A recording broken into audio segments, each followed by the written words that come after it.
Ngayong araw nga mga kaibigan ay naisipan ko maglagay ng bitag ng ibon sa kagubatan. Dito nga lang ako sa likod ng bahay namin maglalagay sa kagubatan na to. Tara, tirahan lang natin unang gawin ay kumuha ng isang basta di ko alam yung Tagalog nun. Sa Bisaya, tagok yun. Basta sa Tagalog di ko alam. So, naghahanap lang ako. So, tara, kuha lang muna tayo ng marami.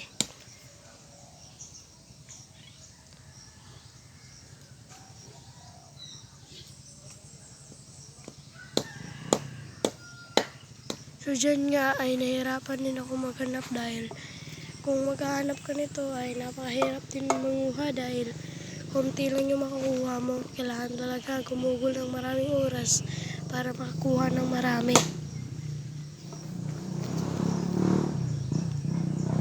So dito nga, nagsimula na ako kumuha. Buti na lang talaga malakas yung tulo nitong na to, kahoy na to.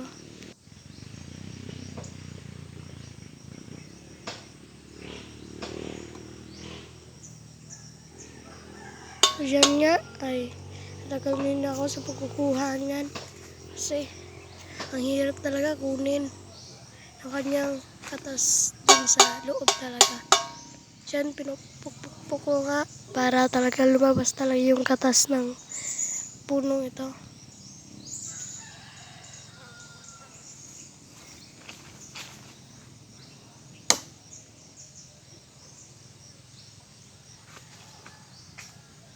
Diyan nga nakakuha na ako ng konti-konti.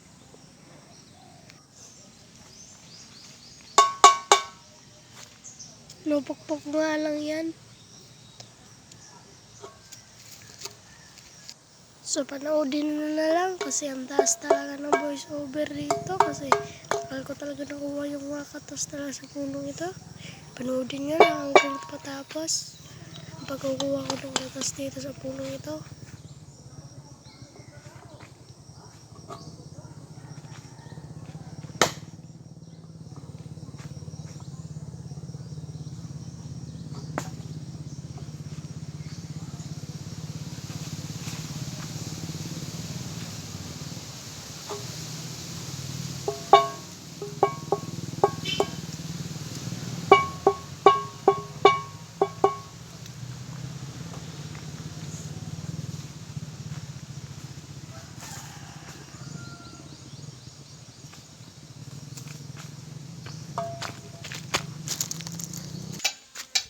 So, pinat-cut ko na lang yung pagkuha ko. Yan lahat ng nakuha ko. Tapos ng punong yan. Tara, gawin na natin yung ating pinaplano na gumawa ng bitag sa mga ibon. Kailangan lang natin pumutol ng mga puno.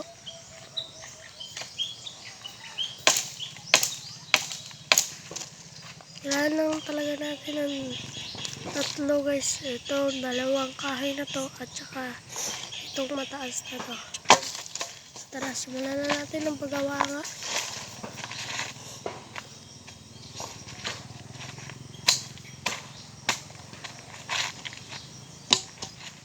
So dyan, naglilinis nga ako konti.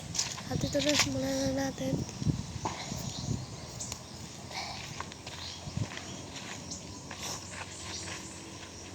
Dito rin sa kabila.